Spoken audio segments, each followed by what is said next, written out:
സ്നേഹത്തിന്റെയും സന്തോഷത്തിന്റെയും പ്രതീകമായി നാളെ ക്രിസ്മസ് എത്തുന്നു. എങ്ങും സ്നേഹവും സന്തോഷവും ആഘോഷങ്ങളും മാത്രമാണ് ഇപ്പോഴുള്ളത്.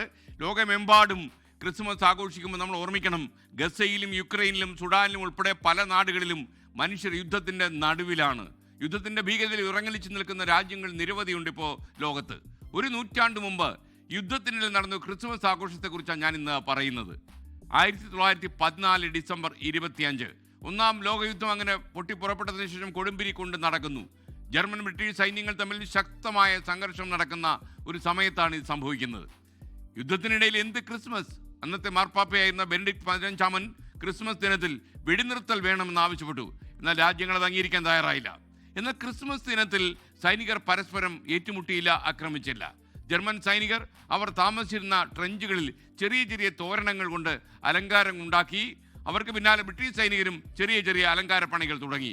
അതിർത്തിയുടെ 2 ഭാഗങ്ങളിൽ നിന്ന് സൈനികർ ഉറക്കെ ക്രിസ്മസ് ആശംസകൾ വിളിച്ചു വന്നു. മെറി ക്രിസ്മസ്, മെറി ക്രിസ്മസ് എന്ന് വിളിച്ചു പറയാൻ തുടങ്ങി. ആഘോഷത്തിൻ്റെ സമയമാണിത് എന്ന് മനസ്സിലാക്കിയതോടെ ഇരു സംഘവും പരസ്പരം കരോൾ ഗാനങ്ങൾ ഉറക്കെ ഉറക്കെ പാടാൻ തുടങ്ങി. പതുക്കെ അവർ ക്രിസ്മസിലേക്ക് ചൂടുവയ്ക്കാൻ തുടങ്ങി. യുദ്ധത്തിൻ്റെ കാകളം അവസാനിച്ചു തുടങ്ങി.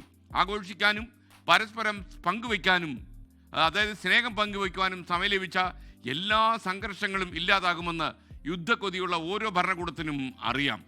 തിരുപ്പിറവിയുടെ ദിനമായ ക്രിസ്മസിനെങ്കിലും ചുറ്റുപാടും ഭയം മാത്രം തളം കെട്ടി നിൽക്കുന്ന യുദ്ധമുഖത്ത് മനുഷ്യർക്ക് സന്തോഷിക്കാനും സ്നേഹം പങ്കുവയ്ക്കാനും സാധിക്കണമെന്നാണ് നമ്മുടെ ആത്മാർത്ഥമായ ആഗ്രഹം. അതായത് സ്നേഹത്തിൻ്റെയും സമാധാനത്തിൻ്റെയും വെള്ളരിപ്രാവുകൾ ഇങ്ങനെ പറക്കട്ടെ, യുദ്ധകാകളം അവസാനിക്കട്ടെ എന്ന് മാത്രം ഈ നല്ല ദിവസം ആഗ്രഹിച്ചുകൊണ്ട് ഈ ഒരു നല്ല ചിന്തയോടെ നമുക്ക് ഇന്നത്തെ മോർണിംഗ് ഷോ തുടങ്ങി വെക്കാം.